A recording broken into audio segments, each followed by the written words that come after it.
Hello everyone and welcome back to another video from Wake&Tech. In this video, I'm going to show you how to download and install the LYFT drivers application on your smartphone. So let's get started right away. First of all, open up the iOS App Store or the Google Play Store depending on your device, and once you open it up, tap on the search box at the top section and then type in LYFT driver and start your search. Once you find the LYFT driver application, tap on it and you will see the install button. Tap on the install button and this will begin the download and installation of the LYFT driver application on your device. Just wait for a while until the installation is completed, and when you see the open button, you can tap on it to open up the application.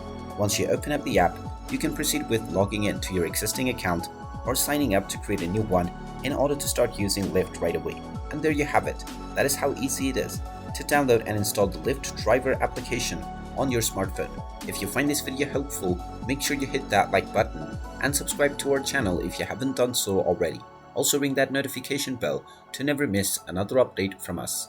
Thank you for watching, and I will see you again in the next video.